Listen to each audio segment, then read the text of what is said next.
First and foremost, before I get started, I just want to give my Lord and Savior Jesus Christ the praise and glory that he so rightfully deserved. Because if it wasn't for him and the price he paid on the cross, none of this would be possible. And I thank Kim and ICU for inviting me here. Tonight, I'm going to share a little bit of my scars. The Lord, he showed me that everyone has a different walk. And as Christ said, that everybody has to pick up their own cross. Because if you don't, you're not worthy to follow behind him. So when I started looking back over my life, it started from my dad. And I grew up in a very abusive home. I watched my dad beat my mom on numerous occasions. Every word that came out of his mouth towards my siblings was a curse word. I would never grow to be nothing, never amount to anything. So you can imagine growing up, I hated my dad with a serious passion. So when I was able to get away, I got away. I went to Wilmington, went to school. Growing up in a small country town, I was doing good in school, but I started partying, hanging out with the wrong people. So I made a lot of bad decisions throughout my life. And then I got married, and the one person that I hated the most, that I swore that I wasn't going to be like, was my dad. By me being his seed, it was in me. My first marriage failed. I wasn't abusive, but I was very controlling. And, it cost me my marriage. 15 years later, I didn't get married again, but I decided one day I got saved on a dock. And what a lot of people don't realize, when you give your life to Christ, that's it. So I gave my life to Christ, what else? So I continued to do what I want to do, live the way I want to live. So opportunity came, I finally got married again, and I was a different guy this time, but I still had issues, and they were hidden. I knew the first statement that I made when my wife and I got together, and when you're in the world so much, you think like the world. And the first thing I said to her, I want to be like you. Now, why would you want to be like another individual? But, we had, God blessed us, which I didn't give him no credit. We had a beautiful home, cars, money, anything that I wanted to do, I did it. Coming from a small town, poor, the home that I stayed in when I grew up, it was an old wooden house. I graduated in 1986. We had no running water or no bathroom. Our bathroom was outside. This is 1986. So when I thought I made it, I was on top of the world. My wife and I, we indulged in the world so much, we indulged in things we had no business indulging in. And we opened Pandora's box. When that took place, when Satan came into our home, he came in, he kicked the door down. By me not knowing Christ like I should have, it cost me. Because in my house, you're going to either do what I say or you get out. It's going to be my way or the highway. That's not what Christ wanted. That's not what he meant when he made the men the head over the house. He was talking in a spiritual sense. Men, love your wife like I love the church. Protect your family. Pray for them. See, I knew none of this, and it cost me. I had a stepson. He came in, and every other day the cops was at our house or something. So it was like a time bomb, building, till one day it exploded. I end up losing everything. My home, my wife, everything, but we tried to work it out, which it was hit and miss. I had to end up filing bankruptcy. When the bottom fell out, I went straight to the bottom. One minute I grew up this way, next minute I'm up here. Now I'm back at the bottom. So I still didn't know the Lord like I should have. So I would take all my money out of my 401k just trying to save everything because I had an image now to uphold. And I can remember what my dad used to say, you'll never amount to anything. And I just like, wow. He was right. So after I lost my home, lost my money, I was homeless. My ex-wife and I, we tried to get back together, and we went and rented this house. My house was in foreclosure at the time, and my stepson, he was staying there. And our relationship was terrible, but over time, it started getting better. And one day he came to the house to visit, and we all ate and sat down and laughed. And he said, well, I'm tired. I'm going to go home for a little while. Now, this is the home that we lost. So he went home. 2 hours later, we get a telephone call that he was shot in the head in the home that we built. And we was around the block, and we rushed over there. And I walked in and see my son laying on the floor. And his mom is a nurse. She's giving CPR, and blood just shooting out of his head. And right then I knew something wasn't right, that I needed to change. I needed to change. So, of course, he didn't live. And I truly lost my wife after that. So the house that we was renting, I was living there. And the people come to me 2 weeks before Christmas and said, T, we're going to raise the rent. Either you have to up the charge or you have to find somewhere else to stay. So 2 weeks before Christmas, I had nowhere to go. But before then, I had rededicated my life to Christ. I remember when the Bible says every knee is going to bow, that's exactly what you're going to do. You're going to bow down. And I remember falling to my face and asking the Lord, please forgive me for everything. I need your help. Because my dad didn't show me how to be a man. He didn't show, we went to church when we were small, but we did it because our parents told us to. So I had no type of guidance, no nothing. And that day, the ultimate decision is when I rededicated my life to Christ. During that process, just like when Jesus went to the wilderness, before he went to the wilderness, he was baptized. And the Father spoke, this is my son, who I am well pleased. A lot of us today, we sit and wonder why things happen to us. We try to figure it out, but it's not for us to figure it out. But one thing God has told me, and this is why I drove here to say, I kept asking the Lord, what have I done? What's so bad that all these things just kept happening and following me? This is where he told me that everyone has to pick up their cross. And he also showed me, first you have to know who you are. So I didn't know who I was, didn't know my place, and I didn't know where I was. So by me rededicating my life to Christ, now I'm his son. That's my dad now. Okay, one down, two more to go. Okay, who am I? Not only who am I, okay, what's my place? What am I? What did you create me to do? To go through all this? And then he told me and showed me where I was. And this is the problem with a lot of people don't realize where you are in life. Because if you look around, people that's, anything they touch, it turns to gold. They're happy. The relationship is awesome. Everything's going good. But you have some that every time you do something, it just falls through, in and out of relationships.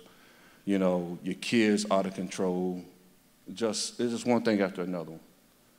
And that's when the Lord showed me, you are in a spiritual and physical desert, just like the Israelites.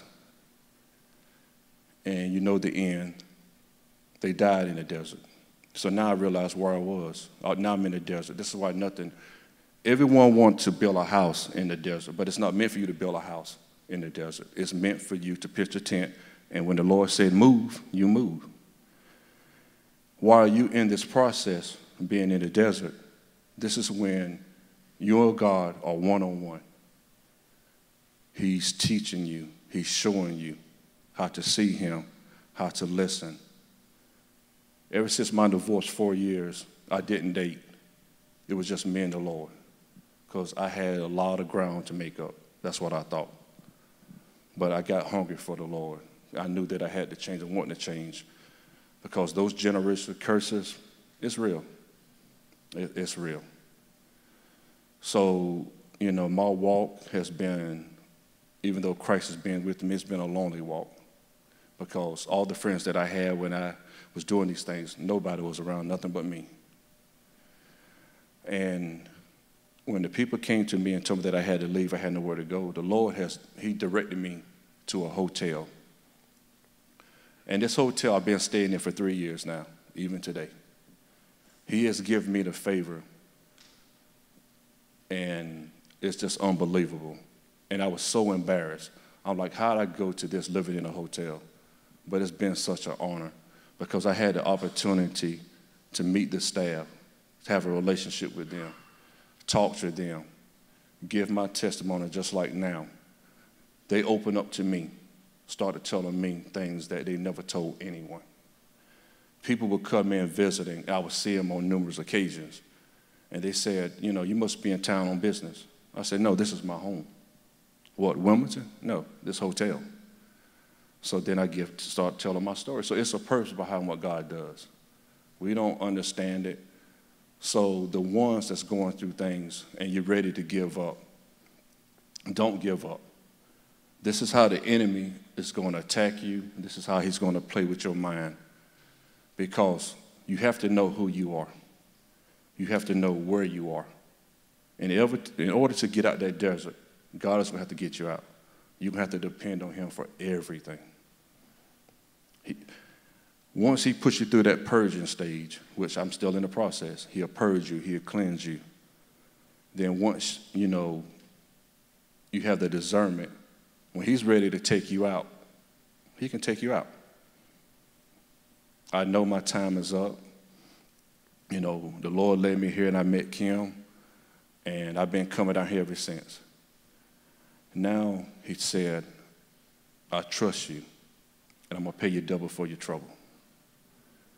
So I'm just telling whomever to hold on. Don't give up. Don't give up. Please don't give up, because it's going to be worth it in the end. You just have to hold on. You just have to believe and trust God that he's going to do what he said. Everyone is so quick to want to give their testimony and come up and want to praise God. But they never want to tell you, and I'm bold enough to say, there's been many times I have cursed God. And when I say I have cursed him, I have cursed him. Because I'm like, I'm following you. And it's been nothing but trouble ever since. I remember one day at work, I broke down crying because I had enough. I was beaten down. And I cursed God. Lord knows I did. And I was just hoping that he didn't strike me down. But he knew it. He knew that this was going to happen. And as soon as I cursed him, my supervisor was standing there beside of me with a job promotion, which I didn't see coming. So God, he knew that I was going to curse him, but he loved me enough anyway. He had a job waiting on me. So, of course, I dropped to my knees right then, and I repented, of course. And that's when he told me, don't you ever doubt me again. Don't ever doubt me again. So, don't give up. If God said he's going to do something, I don't care how long it's going to be, he's going to do it. The enemy would come in and he would distract you. He would tell you God's a liar. He's not going to do this. You've been singing the same old song for years now. But you know what? I'm going to keep singing it until it does happen, or I'll go home one. One of the two, I've overcome. And parents, dads, we don't always get it right.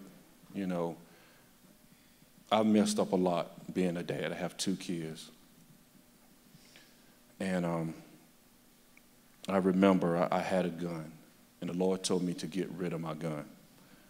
He said, you're always telling everybody that I'm your protector. I will protect you. Why you need a gun for? I said, okay. So guess what? I got rid of my gun. Not knowing, God knew something was about to take place months later. My son and I, we had an awesome relationship. They saved, they baptized, and never gave me no trouble. But one night, I went to go see my son, and the Lord let me see the Spirit on him. Now, when you're in the desert and you're going through your training, tests will come. This is one of the tests that I had to go through. My son cussed me up and down. Everything you wanted came out of his mouth. You're not a Christian, you're a fake dad. I mean, it was just so much. And I'm like, Lord, here we are again. But Lord had warned me that this was going to happen because he gave me a dream. He gave me a dream that me and my son got in a fight, and I broke his neck and I killed him. I called his mom that morning, 3 o'clock in the morning, crying, wanting to know if my son is okay. She said, yeah, it's just a dream. You wouldn't hurt your son. I went back to sleep. But guess what? That day came when he said what he did, and I charged my son. I charged him, and when I went to reach out to grab him, the Lord brought the dream back to me. And I stopped. And I looked at it, and I saw a spirit on my son. And I backed up, and I turned around, and I got in my car. I said, Lord, I understand now why you told me to get rid of my gun, because I knew I would have shot him dead as I'm standing here. I would have taken my son's life, and I wouldn't be here to talk to you today. See, men, what you have to understand, you're the head of your home. The enemy will always try to take you out first, because kill the head, the body will die. So can you imagine me hurting my son? My daughter, my granddaughter, everything would have went downhill. I would have been in jail. So these are some of the trials that I had to go through. And I wouldn't wish that on anyone. Even to the time my wife had an affair. I had to deal with that too. Just found out that she had an affair. So I had to deal with that too. But luckily the Lord was cleansing me up, that in the same voice, when I found out, I told her, if you didn't believe that there's a God, I said, you better believe it now, because he just saved your life and mine. And I left. I met the guy that she had the affair with. The house that I was renting, guess what? He was 2 blocks down from me. We didn't even know it. So every day I would have to see his car coming by. And one day the Lord put me right in his front door. And I knocked and I asked to speak to him. And when he came out, I extended my hand to him. And I said, I forgive you for everything that you've done. So it's more to it. My walk hasn't been easy. But my time is up.